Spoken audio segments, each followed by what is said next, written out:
in the previous chapter.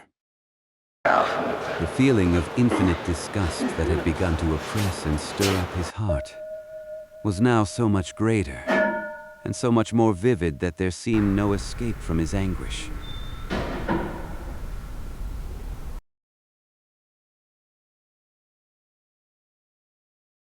Raskolnikov was unused to crowds and, as has already been said, he shunned society, recently more than ever. But now, for some reason, he suddenly felt drawn to other people. Something new seemed to be stirring inside him, bringing with it a thirst for human company. A whole month of intense anguish and dismal excitement had left him so exhausted that he yearned for at least a moment's rest in another world. Any world would do. And now he was only too happy to remain in the den, filthy though it was.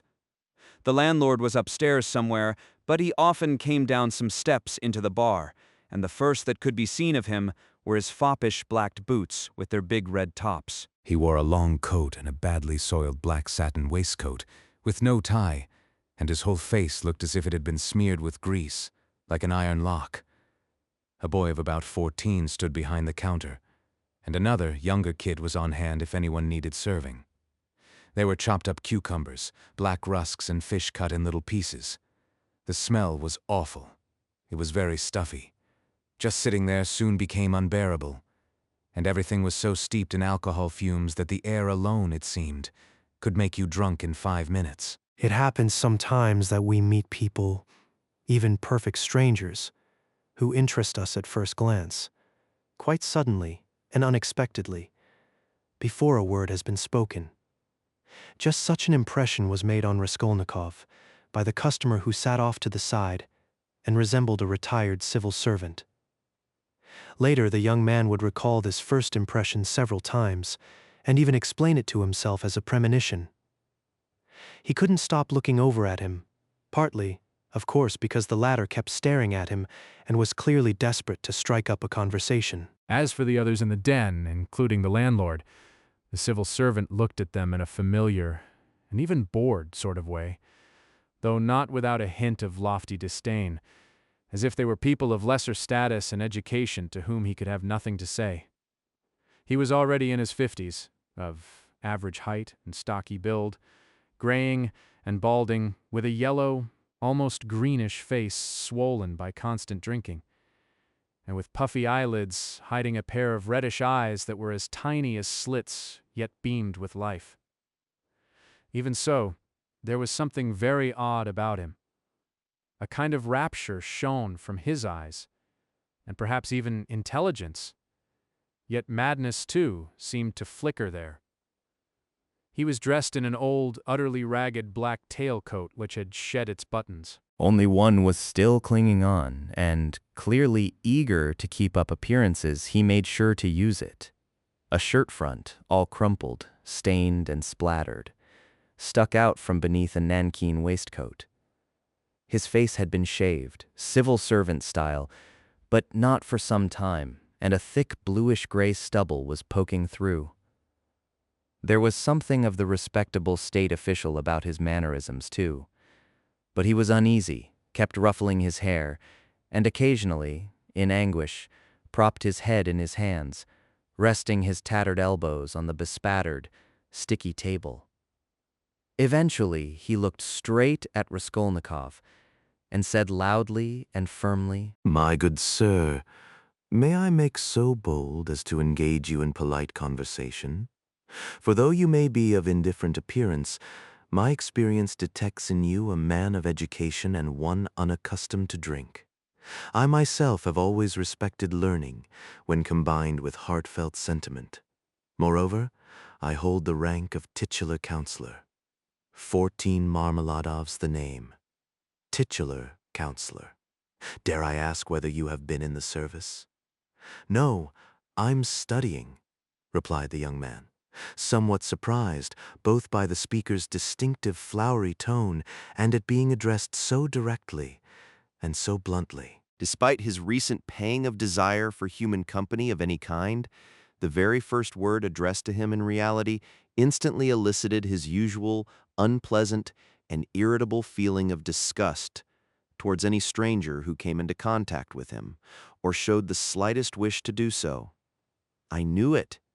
A student or a former student. 15, the civil servant cried. Experience, my good sir, long years of experience. He put a finger to his forehead as if to congratulate himself. Either you were once a student, or you were still walking that road. Permit me. He rose, swayed, grabbed his pot and little glass, moved over to the young man, and sat down next to him at a slight angle. Though drunk, he spoke with a vigorous eloquence, only occasionally tripping over his words and drawling. He threw himself on Raskolnikov almost hungrily, as if he, too, hadn't spoken to anyone for an entire month. My good sir, he began almost solemnly, poverty is no sin, that much is true. And drunkenness is no virtue, that's even truer. But beggary, sir, yes, beggary, now that is a sin. In poverty, you still retain the nobility of your innate feelings. In beggary, nobody retains it, ever. Beggars are not driven from the fold of humanity with a stick. No, they are swept out with a broom to make the insult all the greater. And rightly so, for in beggary I am the first to insult myself. Hence the public house. My good sir, a month ago, Mr. Lebeatnikov gave my spouse a thrashing, and my spouse is nothing like me. Do you follow, sir? Permit me further to inquire, if for no better reason than mere curiosity. Have you ever had occasion to pass the night on the Neva, on the hay barges? No, I haven't, replied Raskolnikov. How do you mean? Well, sir, that's where I've been, for the 5th night running. He refilled his glass and drank, lost in thought. Wisps of hay did indeed cling to his clothes, here and there, and there was even some in his hair. It was more than likely that 5 days had passed since he'd last changed his clothes or washed. His hands, in particular, were filthy, greasy, and red, the nails black. His conversation appeared to arouse a general, if idle interest. The boys behind the bar began to titter.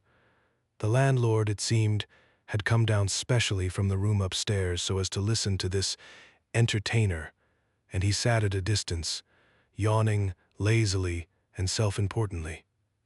Marmeladov was clearly an old face here, and his penchant for flowery speech must have derived from his habit of talking to strangers in bars. For some drinkers, this habit becomes a need, especially if at home they are ordered about and harshly treated.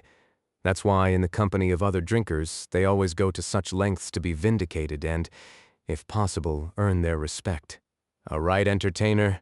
The landlord boomed. Why's you not working then? Why, pray do not serve, civil servant? Why do I not serve, my dear sir? Echoed Marmeladov, addressing himself exclusively to Raskolnikov, as though it were he who had posed the question. Why do I not serve? Does my heart not ache to know that I bow and scrape in vain? A month ago, when Mr. Lebeziatnikov thrashed my spouse with his own bare hands, while I lay tipsy, did I not suffer? Pray tell me, young man, have you ever had occasion to, well, beg for a loan, say, without hope? I have. But what do you mean, without hope? I mean, without any hope at all, sir, knowing in advance that nothing will come of it. For example, you know in advance, and with complete certainty, that this man, this most well-intentioned and most helpful citizen, will not give you a kopeck. For, I ask you, why should he? After all, he knows full well that I shan't return it. Out of compassion. But Mr. Lebeatnikov, who keeps abreast of the latest thinking, was explaining only the other day that in our age, even science has prohibited compassion, and that is how they already do things in England, where political economy 16 is all the rage. So I ask you, why should he? And yet, knowing in advance that he will not give it to you, you set out all the same and... So why go? Raskolnikov put in. What if there is nowhere else to go and no one else to go to? After all, every man must have at least somewhere he can go. There are times when one simply has to go somewhere, anywhere. When my only begotten daughter went off to work for the first time on a yellow ticket, 17 I too went off. For my daughter lives on a yellow ticket, sir, he added in parenthesis, looking at the young man with a certain unease. Never mind, good sir, never mind, he hurriedly continued with apparent equanimity, when the two boys behind the bar snorted and the landlord grinned. Never mind, sir, the mere wagging of heads cannot embarrass me, for now everything is known to all, and all that was hidden is made manifest, and I respond not with contempt, but with humility. So be it, so be it. Behold the man. 18, pray tell me, young man. Can you? No, let's put it more strongly, more vividly. Not can you, but dare you. Gazing at me here and now, state for a fact that I am not a pig. The young man said nothing. Well, sir, the orator continued, pausing with an imposing and even, on this occasion, exaggeratedly dignified air for the latest round of sniggering to abate. Well, sir, I may be a pig, but she is a lady. I may bear the likeness of a beast, but Katerina Ivanovna, my spouse, is an educated person, who was born to a field officer. I may be a scoundrel, but she is endowed with a sublime heart and feelings ennobled by good breeding. And yet, oh, would that my lady had pity on me! After all, kindest sir, every man must have at least one place where even he might be pitied. Katerina Ivanovna is high-minded, but unjust. And though I understand myself that even when she seizes me by my forelocks, she does so purely from the pity of her heart, for I am not embarrassed to repeat, young man, that she seizes me by my forelocks. He reaffirmed with redoubled dignity, after hearing sniggers once more. But heavens, if she could only once, just once. But no, no, all this is vanity, a waste of breath and nothing more, for my desire has come to pass more than once, and I have been pitied more than once. But that's just how I am, a born brute. Not half, observed the landlord with a yawn. Marmeladov banged his fist on the table. Yes, it's the mark of my character. Are you aware, good sir, that I even drank away her stockings? Are you aware of that fact? Not her boots, sir, for at least that would have borne some resemblance to the order of things, but her stockings. Yes, sir, her stockings. Her little mohair shawl, I drank that away too. A gift from before, her very own, not mine. And we live in a chilly little corner, 19, and she caught cold this winter, and now she's coughing up blood. Not to mention our 3 little mites. Katerina Ivanovna's hard at it from dawn till dusk, scrubbing and cleaning and washing the children, for cleanliness has been a habit of hers since infancy, and she is weak of chest and prone to consumption, and I can feel it. Do I not feel? The more I drink, the more I feel. That is why I do it. Imbibing, I seek compassion and feeling. It is not merriment I seek, but sorrow, only sorrow. I drink that I may suffer more deeply. With that, he lowered his head onto the table as if in despair. Young man, he continued, raising himself once more, I read, as it were, a certain sorrow in your features. I read it there the moment you walked in, which is why I was so quick to address you. For it is not to disgrace myself before these gentlemen of leisure, who already know it all anyway, that I relate the story of my life to you. Rather, I seek a man of feeling and education. You should know that my spouse attended an aristocratic school for daughters of the nobility, and at the leaving ball she danced the Pas de Châle 20 in the presence of the governor and other persons, for which she received a gold medal and a certificate of distinction. The medal, well, the medal was sold. Long ago now. But the certificate of distinction is still in her trunk, and just recently she showed it to our landlady. And though she and the landlady are in perpetual discord, the urge to show off a little before anyone, and reminisce about better, happier days was too strong to resist. And I do not judge her. No, I do not. For this is what has remained in her memory when all else has turned to dust. Yes, a proud lady, proud and unbending. She scrubs the floor herself and gets by on black bread, but she will not be slighted. That is why she could not let Mr. Lebeziatnikov's rudeness pass unchallenged, and when Mr. Lebeziatnikov gave her a beating for it, she took to her bed less from injury to her body than from injury to her feelings. I married her when she was already a widow, with 3 children, 3 tiny little mites. She married her first husband, an infantry officer, for love, and ran away with him from her father's home.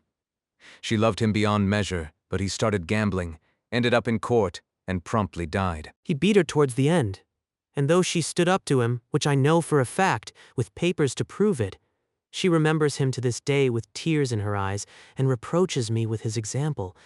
And I am glad, for in her imagination at least, she once was happy.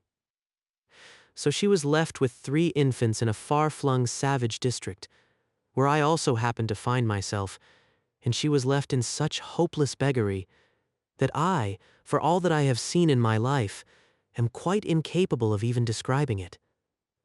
Her relations turned their backs on her. And she was proud, too proud. So then, my good sir, I, also widowed, with a 14-year-old daughter from my first wife, offered my hand in marriage, for I could not bear to look on such suffering. You may judge the depth of her plight from the fact that she, educated, well brought up, the bearer of a famous surname, consented to marry me. She did, crying and sobbing and wringing her hands. But marry me she did, for she had nowhere else to go. Do you understand, my good sir? Do you really understand what that means, to have nowhere left to go? No, this you have yet to understand. For an entire year I carried out my duty in godly, pious fashion, and not a drop did I touch. He jabbed at his pint measure of vodka. For I am a man of feeling. Yet even thus I could not please. Then I lost my position, also through no fault of my own, a change of personnel. And then I began to partake. A year and a half must have passed now since we finally found ourselves, after lengthy wanderings and numerous calamities, in this magnificent capital city graced by numerous monuments. And here I received a position. Received it and lost it again. Understand, sir? This time it was my own fault. The mark of my character came to the fore. So now we occupy a little corner of a house, and Amalia Fyodorovna Lipowexel is our landlady, and how we get by and how we pay, I do not know. Many others live there too, of course. Sodom, sir, of the foulest kind. Yes. Meanwhile, my girl from my first marriage has grown up, and the things she has had to endure from her stepmother along the way, well, the less said, the better. For although Katerina Ivanovna's soul overflows with the noblest sentiments, she is fiery and irritable, and quick to slap you down. Yes, sir. But what is the use in remembering? Sonia, as you can well imagine, received no education. I did try some 4 years ago to give her a grounding in geography and world history, but because my own grasp of these fields is uncertain and due to a lack of decent primers, for what books there were. Well, they are no longer even around, those books. That was all the teaching she had. Cyrus the Great 21 was as far as we got. Later, on reaching maturity, she read several books of a romantic bent, and just recently, through the good offices of Mr. Lebeziatnikov, she read with great interest a certain little tome, Lewis's Physiology 22. Perhaps you know it, and even conveyed parts of it to us aloud, and that is the sum of her education. Now let me turn to you, my good sir, with a private question of my own. In your view, can a poor but honest girl earn much through honest labor? She'll not earn 15 kopecks a day, sir, if she is honest and has no particular talents, and even then, only if she works herself into the ground. And even then, Councillor Ivan Ivanovich Klopstock, are you familiar with the name? Not only failed to pay her for sewing half a dozen Holland cloth shirts, he even insulted her and showed her the door, stamping his feet and calling her all sorts of names, claiming that a collar she'd sewn was the wrong size and not straight. Not to mention the little mites going hungry, and Katerina Ivanovna wringing her hands and pacing the room, her cheeks coming out in red blotches, as is always the way with this ailment. Your sponging girl, eating and drinking and keeping yourself warm. But search me how you can drink and eat when even the little ones don't see a crust of bread for 3 days at a time. I had my feet up at the time. Well, all right. I was tipsy, sir, and I could hear my Sonia, as tame as they come, with that meek little voice of hers, and her fair hair and her little face always so pale and thin. I could hear her saying, "Well then, Katerina Ivanovna, do I really have to do that?" Meanwhile, Darya Frantsevna, a malicious woman well known to the police, had already made a few inquiries through the landlady. "Well then," mocked Katerina Ivanovna, "what are you saving exactly? Precious jewels? But blame her not, my good sir. Blame her not." This was said not in soundness of mind, but in a tumult of feeling, in sickness and to the crying of unfed children, and it was said more to offend than for its precise meaning. For such is Katerina Ivanovna's character, and the moment the children start crying, albeit from hunger, she immediately beats them. Come 6 o'clock, I saw Sonechka get to her feet, cover her head, put on her little burnous and leave the apartment, and by 9 she was back again. She went straight to Katerina Ivanovna and laid out 30 rubles on the table without saying a word. Not a word, not even a glance. She just took our big green draptodame's 23 shawl. We have one between us, made of draptodames, buried her head and face in it, and lay down on the bed, her face to the wall, her little shoulders and body a-quivering. As for me, sir, I was in the same state as before, with my feet up. And that, young man, was when I saw Katerina Ivanovna walk over to Soneshka's little bed, also without saying a word, and kneel at the foot of the bed for the rest of the evening, kissing Soneshka's feet, not wanting to get up, and in the end, they both fell asleep, just like that, in each other's arms. Both of them. Both. Yes, sir. As for me, I was tipsy and had my feet up. Marmeladov fell silent. His voice just seemed to break off. Then, with sudden haste, he poured out a glass, drank it, and cleared his throat. "And ever since then, good sir," he went on after a pause, "in consequence of a certain unfavorable circumstance and certain malicious reports, in which activity Darya Frantsevna proved especially zealous, alleging that she had not been shown due respect. Ever since then, my daughter, Sofia Semyonovna, has been obliged to take the yellow ticket, on account of which she could remain with us no longer. For our landlady, Amalia Fyodorovna, would not allow it, though she had previously assisted Darya Frantsevna, and Mr. Lebeziatnikov himself. Well, it was on account of Sonia that he had that rumpus with Katerina Ivanovna. First he tried his luck with Sonechka, then he suddenly got up on his high horse. Am I a man of considerable education, to live under one roof with the likes of her? Well, Katerina Ivanovna didn't let that pass. She stepped in, and that was that. Sonechka usually comes by at dusk now, helps out Katerina Ivanovna, and brings us what she can. She lives at Kapernaumov's, the tailor's, rents a room there, and Kapernaumov is lame and tongue-tied, and his entire numerous brood is also tongue-tied, and his wife, she too is tongue-tied. They squeeze into a single room, while Sonia has one of her own, with a partition.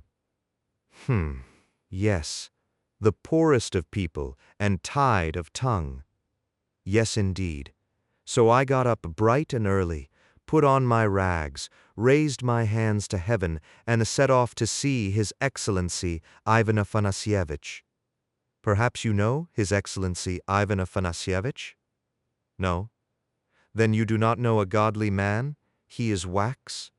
Wax before the face of the Lord, as wax melteth. 24. He was even moved to tears after deigning to hear me out. Well, Marmeladov, he says, you've already disappointed me once. Now I'm giving you a second chance as my personal responsibility. Those were his very words. So remember that and be off with you.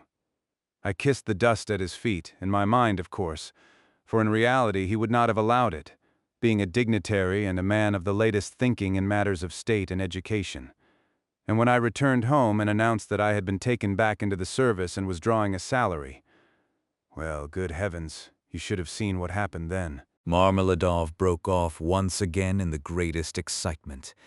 At that moment, an entire platoon of drunkards, who were already far gone, came in off the street, and the sounds of a rented barrel organ and a cracked 7-year-old voice singing Little Farm 25 carried over from the entrance. It grew noisy. The landlord and the serving boys busied themselves with the new group. Paying the latter no heed, Marmeladov went on with his story. By now he appeared to have lost all strength, but the drunker he became the more he wanted to talk. The recollection of his recent success at work seemed to have revived him, and had even marked his face with a sort of radiance. Raskolnikov listened attentively. All this, good sir, happened 5 weeks ago. Yes, the moment those two, Katerina Ivanovna and Sonechka, found out. Goodness, I thought I'd been taken up to heaven. Before, you would lie there like a beast and abuse was all you heard. But now they're going round on tiptoe, hushing the little ones. Semyon Zakharich is tired out from work. He's resting. Shh! I was being served coffee before work and hot cream. Real cream, do you hear? And how they scraped together 11 rubles and 50 kopecks to fit me out so nicely, I'll never know. Boots, magnificent cotton shirt fronts, a new uniform, all tip-top for just $11.50. I walked in after my first morning at work, and what did I find? Katerina Ivanovna had prepared 2 courses, soup and corned beef with horseradish, something we'd never even heard of before then. She doesn't have a single dress. Not a single one, sir, but now here she was, got up as if to go to a party. Incredible how she does it. Incredible how she makes everything from nothing. The hairdo, a nice clean collar, cuffs, and by the end, she looks a completely different person. Younger, prettier. Sonechka, my precious, only assisted with money.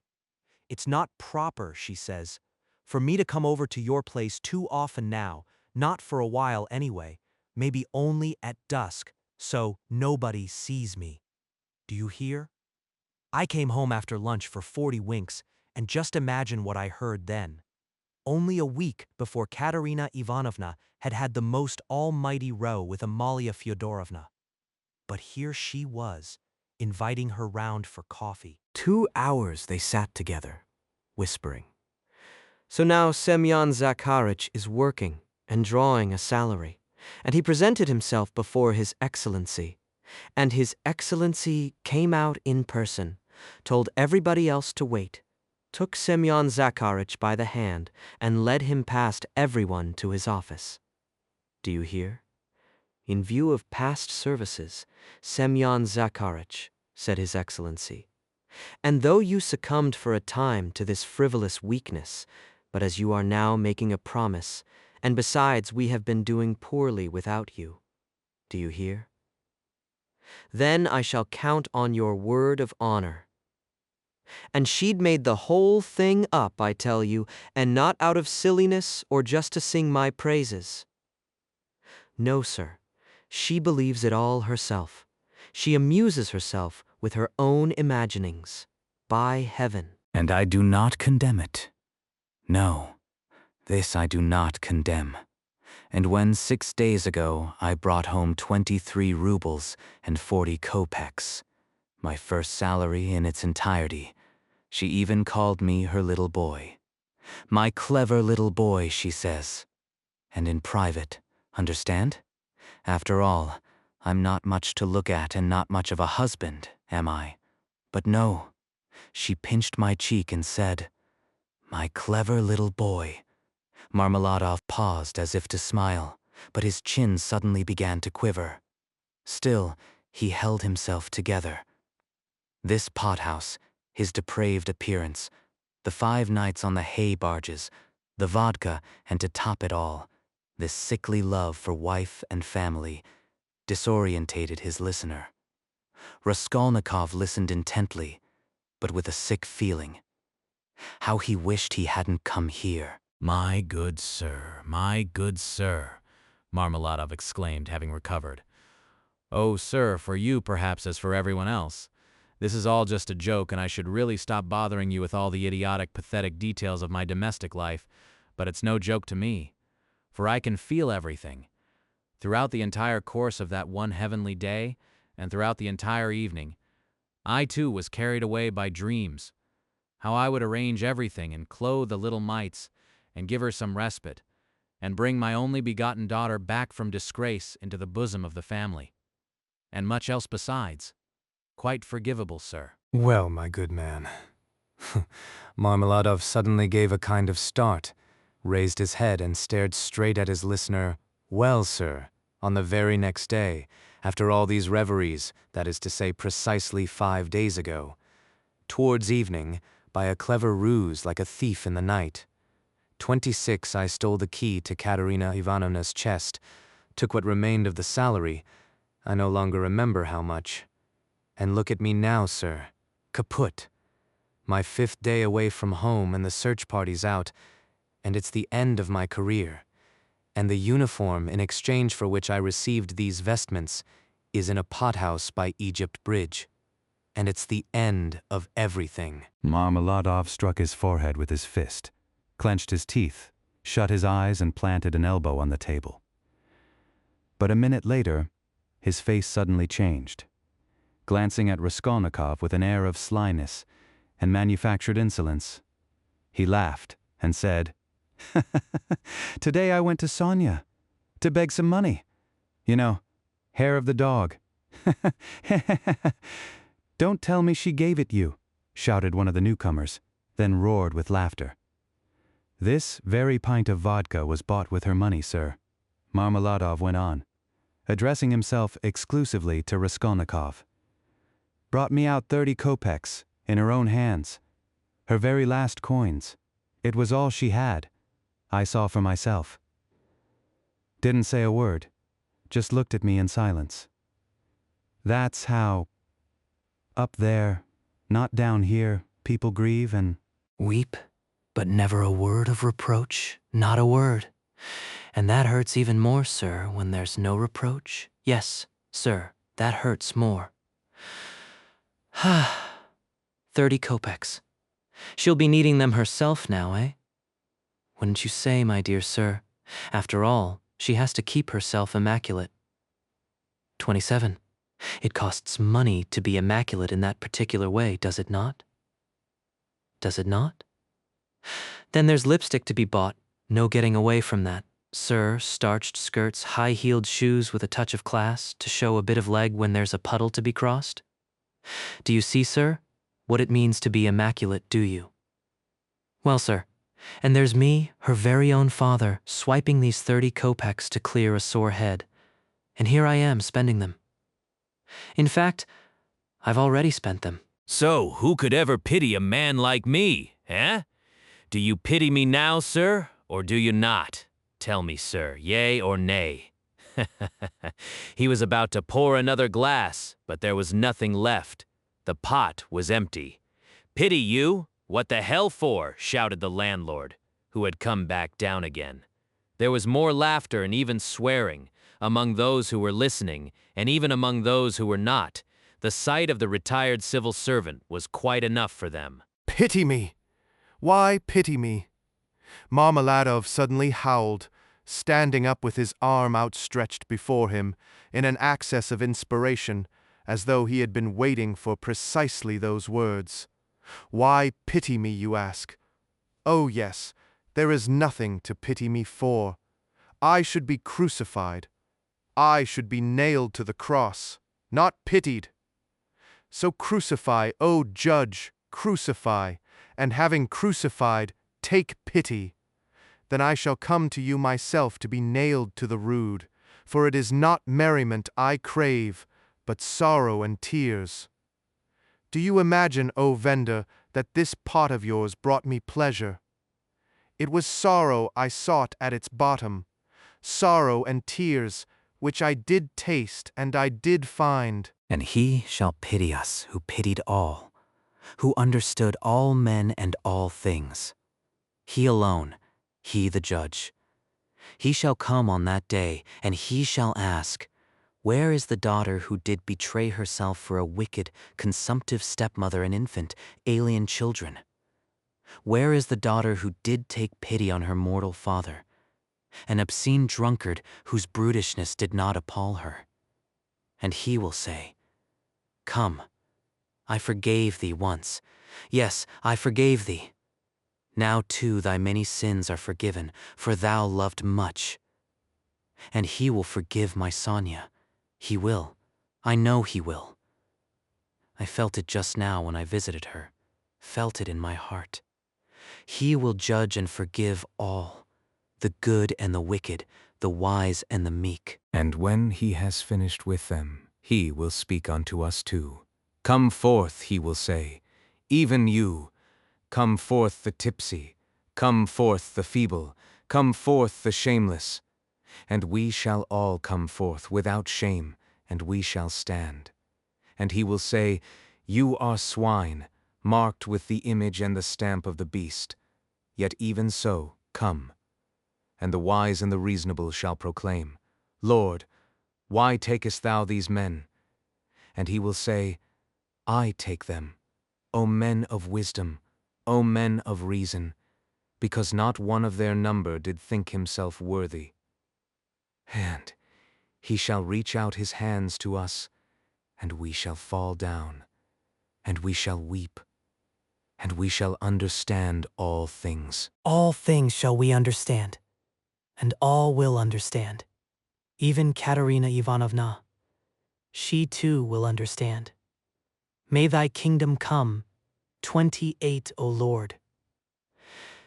Exhausted, enfeebled, he lowered himself onto the bench, not looking at anyone, as though oblivious to his surroundings, and deep in thought.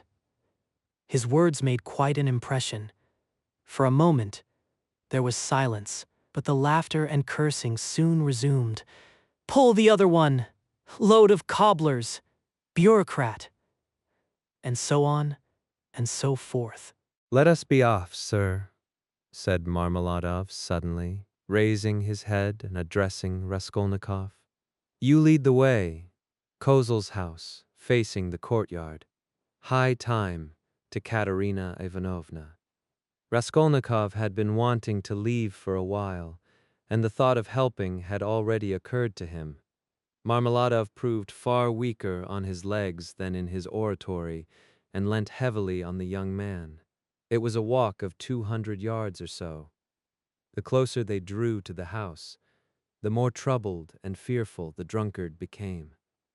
It is not Katerina Ivanovna I fear now, he muttered nervously, nor the fact that she will start pulling my hair. Hair!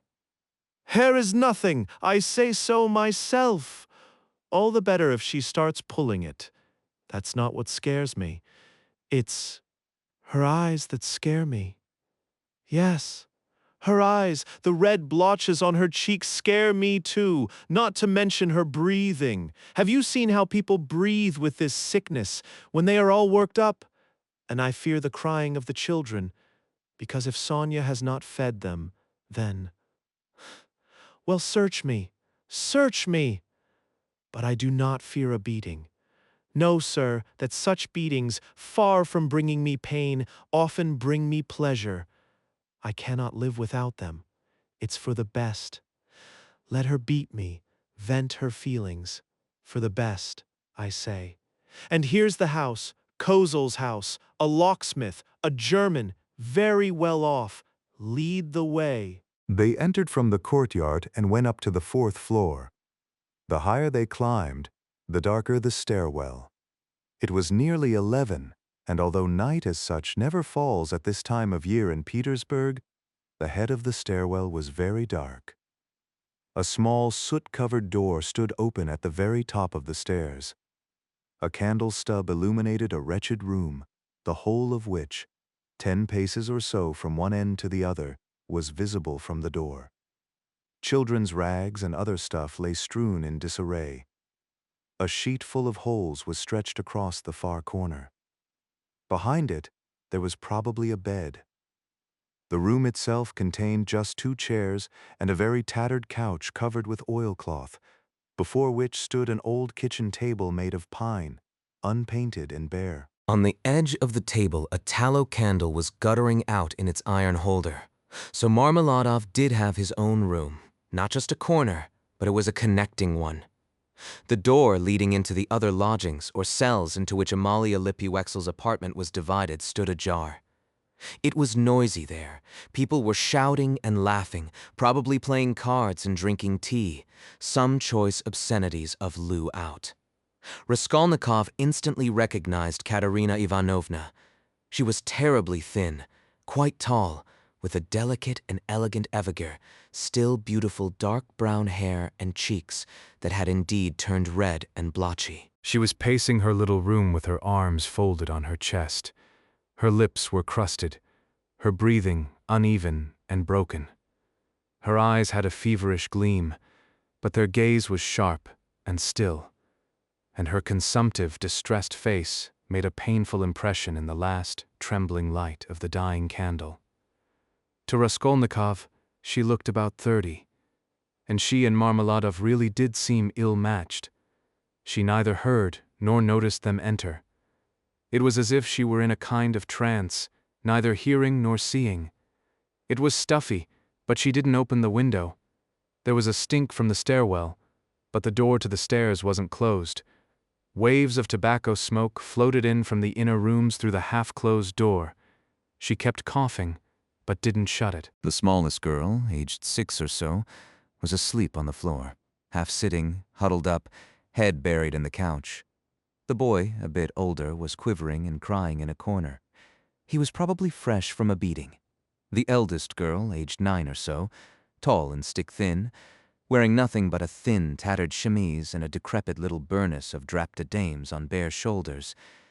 It must have been sewn for her a couple of years before, since now it barely reached to her knees, stood in the corner by her little brother, her long arm, dry as a matchstick, draped around his neck.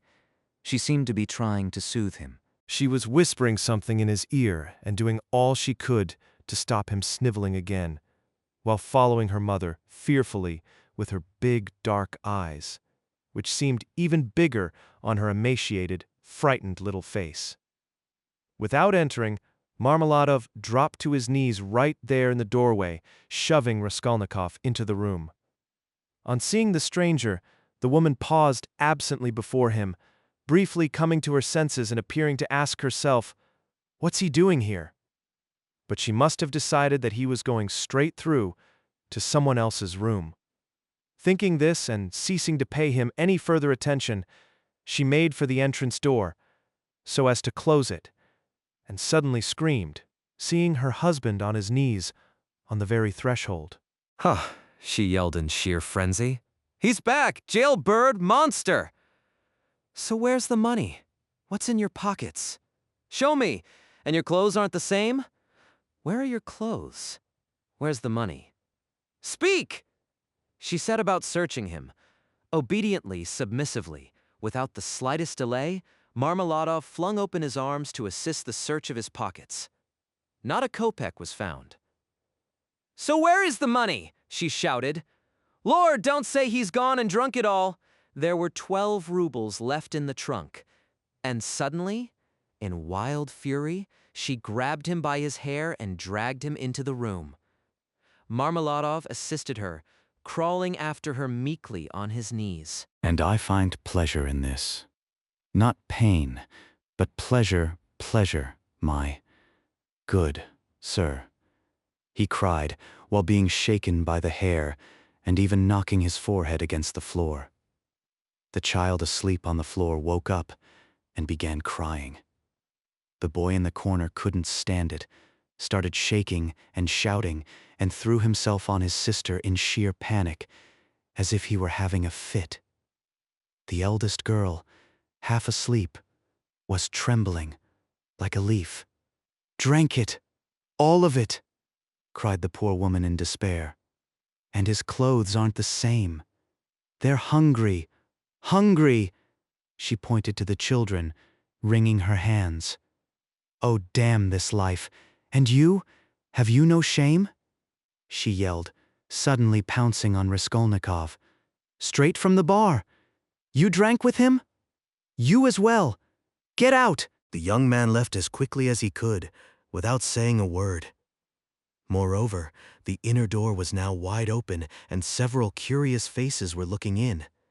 Insolent, laughing heads in skullcaps, smoking papyrosi, 29 and pipes, poked through the doorway.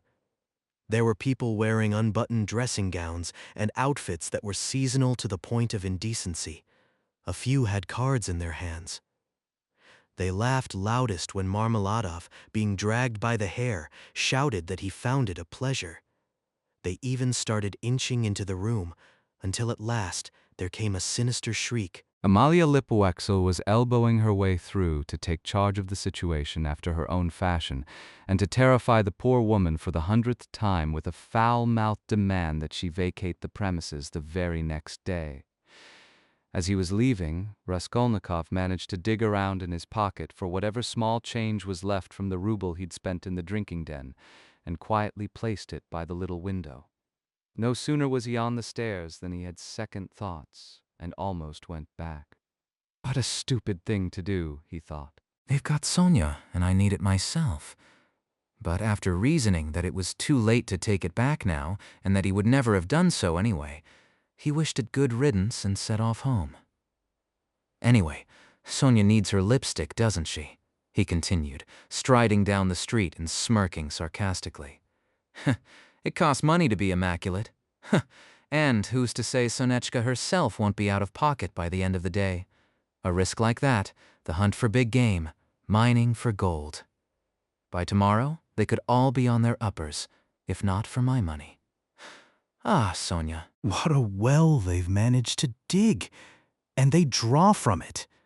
Damn me if they don't. They've got used to it. Had a little cry and got used to it. There's nothing human scum can't get used to. He sank into thought.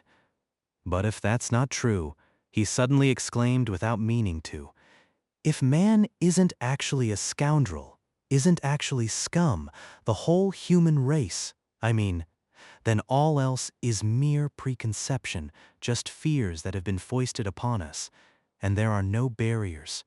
And that's exactly how it should be. To be continued. Please, like and subscribe if you don't want to miss the next chapter.